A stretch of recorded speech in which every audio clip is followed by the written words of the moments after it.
রব্বুল আলামিন বলেছেন কুরআনুল মাজিদে, ওয়াসবির নাফসাকা,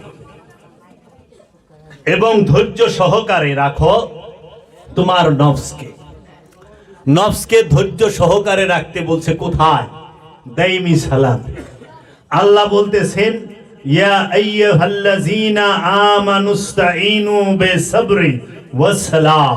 ইয়া ও হে আইয়ুহাল্লাযীনা আমানু, যাহারা ঈমান আনিয়াছ, বিসবরে নাস্তাঈনু, নাস্তাঈন মানে আমার মোস্তানি সাহায্য চাও।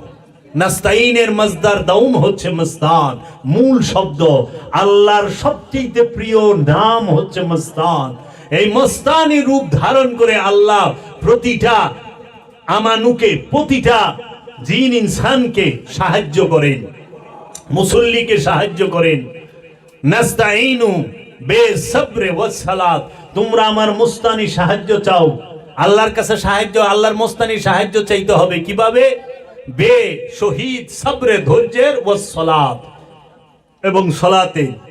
পরে আল্লাহ যা বলতেছে, ইন্নাল্লাহা মাআস সাবিরিন, নিশ্চয়ই আল্লাহ ধৈর্যশীলের সাথে থাকে। সালাতির লগে আল্লাহ থাকে না, আল্লাহ থাকে চারজনের সাথে। আল্লাহ কোরআনে চারজনের সাথে থাকে, স্পষ্ট বলেছেন। এই চারজন ছাড়া আল্লাহ দ্বিতীয় আর কাহারও সাথে থাকে না। এই চারজনকে আল্লাহ কোরআনে বলতেছেন যে আমি চারজনের সাথে থাকি। আল্লাহ থাকে মুহসিনিনের সাথে, আল্লাহ থাকে মুত্তাকির সাথে, আল্লাহ থাকে সাবিরিনের সাথে, আল্লাহ থাকে মুত্তাকি, মুহসিনিন, সাবিরিন, মুমিন, এই চারজনের সাথে। এই চারজনের সাথে আল্লাহ বলছে, ইন্নাল্লাহা মা'আস সাবিরিন, আমি আল্লাহ ধৈর্যশীলের সাথে থাকি। কিন্তু আল্লাহ কয় নাই ইন্নাল্লাহা মা'আল মুসাল্লিন, আমি নামাজির লগে থাকি। আল্লাহ কোরআনে বলে নাই। আল্লাহ বলছেন ইন্নাল্লাহা মা'আস সাবিরিন, আমি ধৈর্যশীলের সাথে থাকি। কারণ নামাজ দেখানো যায়, এখান থেকে 100 ফিট দূরে যদি কেউ উঠা বসা করে, রুকু সেজদা করে, বোঝা যাবে লোকটা হয়তো নামাজ পড়তেছে। কিন্তু আমার নিকটে যদি একজন ধৈর্যশীল বৈশা থাকে, আমার বোঝার উপায় নাই যে এই ধৈর্যশীল সে।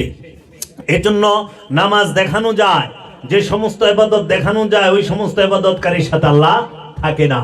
যে সমস্ত ইবাদত দেখানো যায় না কিন্তু পরিপূর্ণ সে ওই ইবাদতের মধ্যে ইস্তেকামত হয়ে আছে, অটল হয়ে আছে, ওই সমস্ত ইবাদতকারীর সাথে আল্লাহ থাকে। তাই আল্লাহ ধৈর্যশীলের সাথে থাকে।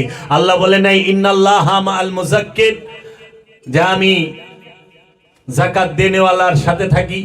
আল্লাহ বলেন নাই ইন্নাল্লাহা মা'আশ শাকিরিন, আমি শুকরকারীর সাথে, কৃতজ্ঞতাকারীর সাথে থাকি না। এটাও দেখানো যায়। যাকাত এটাও দেখানো যায়। টাকার যাকাত দেয় না, ওখানে তো যাকাতের কাপড়ও বাইরে গেছে গা, দেই না? নিজে কিনে 2500 টাকা দামের, আর যাকাতের কাপড় মানে লিখে রাখে এখানে কম দামে, খুব স্বল্প মূল্যে যাকাতের কাপড় পাওয়া যায়। মানে নিয়তেই ভুল পয়লাই। আর আল্লাহর হাবিব কইছে, তুমি যা খাইবা তোমার বাড়ির চাকর যে তারও তাই খাওয়াইবা। আল্লাহর হাবিবের দর্শনটা কত সুন্দর, বৈষম্য থাকে না। আল্লাহর হাবিবকে ইজ্জত করতে হবে। আবার এইটা আল্লাহ সতর্ক করে দিছে, এটা আল্লাহর হাবিবে কইছে তুমি যা খাইবা তাই খাওয়াইবা। কিন্তু আল্লাহর হাবিব করলে কয় নাই আমি যা খামু তাই খাওয়ামু। কারণ আল্লাহ তো রবের তরফ থেকে রেজেক পায়, মানে তোমারে তো রবের রেজেক খাওয়াই পারবো না। কারণ রবের রেজেক দিয়ে তোমার পেট ভরবো না, তুমি খাইবে গামলা ভরে ভাত। এটাও রবের রেজেক, কিন্তু মেজাজি রেজেক। মহানবী সাইমে বেসাল করতো, খালি রোজার পরে রোজা, রোজার পরে রোজা, ইফতার করতো না। তখন সাহাবায়ে কেরাম যখন সাইমে বেসালে ঢুকছে তখন দেখে হায় হায়। আস্তে আস্তে সাহাবা কমতে থাকে, কমতে কমতে কমতে কমতে নাই। কি হইলো, এরা কোথায়? কয় ইয়া রাসূলুল্লাহ, তারা সাইমে বেসাল করার অনুসরণ করতেছে, তো আমি দুর্বল হইতে হইতে এই কয়জন আছে। কয় আমি কি বলেছি তোমাদেরকে করতে? তখন আল্লাহর হাবিব জালালি রূপে আয়েশা বলছে, আইয়ু মিসলিকুম, আইয়ু মিসলিকুম, কে আছে আমার মতো? কে আছে আমার মতো? আমাকে তো আমার রব রেজেক দান করে, আমার রব আমাকে রেজেক দেয়। তো রসুলের রেজেক আর আমাদের রেজেক এক না। রসুলের কিতাব আর আমাদের কিতাব এক না।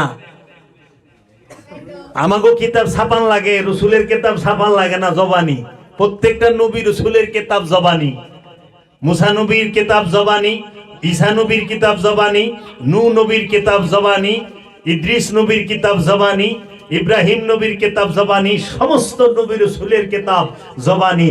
আর আমরা যে কিতাব পড়ি এগুলা সব ছাপাই না, ছাপার কিতাব।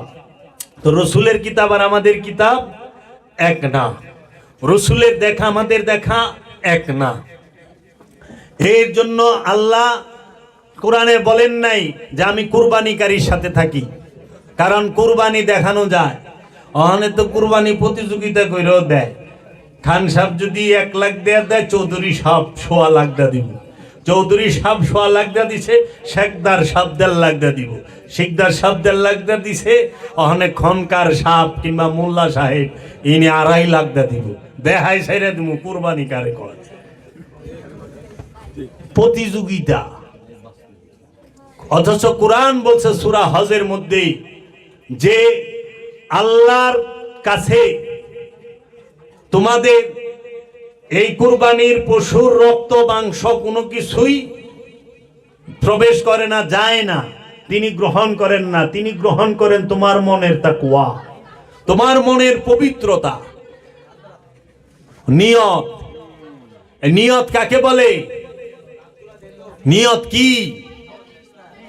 মানে নিয়ত তো করছেন, মনের লক্ষ্য এবং উদ্দেশ্যকে নিয়ত বলা হয়।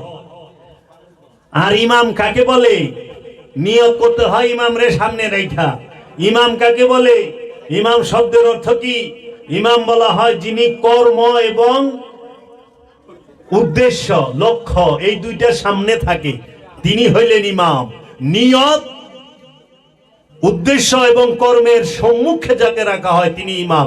দেখেন না আমরা মসজিদে নামাজ পড়তে সময় ইমাম সাহেব আমাদের সামনে থাকে, তা আমরা কি বলি? বিহাজাল ইমাম বলি না? মানে আমাদের সামনে, লক্ষ্যেরও সামনে। আবার উনার পিছনে আমরা রুকু সেজদা উনাকে দেখা উনার মতো উনি যেভাবে করতেছে ওইভাবে করি, উনি যেভাবে সালাম ফিরাচ্ছে আমরাও ফিরাই। এর জন্য কর্ম এবং উদ্দেশ্যের সম্মুখে যে থাকে তিনি হচ্ছেন ইমাম। লামানু কাকে বলে? মুসল্লি কাকে বলে? এগুলো ইমাম আর মুসল্লি, এইটি হলো আমাদের জানার বিষয় যে আমার সাথে যুক্ত কি। আমার নফস আমি নিজে, রূহ আমার প্রভু যিনি আমার সাথে সব সময় আছেন, যিনি আমার সাথে থাকার কারণে আমি কথা বলতে পারি, যেই রূহ আমার নফসের নিকট অবস্থান করার কারণে আমি কথা বলতে পারি। দেখেন পশুর নফস আছে কিন্তু কথা বলতে পারে না, শব্দ করে, ভাষা নাই। কিন্তু রূহ আমার নফসের নিকটে থাকার কারণে আমি ভাষা বলতে পারি, আমি কথা বলতে পারি, আমি পাকায়া খাই। আমার নফসের নিকটে খান্নাস থাকার কারণে আমি বস্তুর উন্নতি ঘটাই।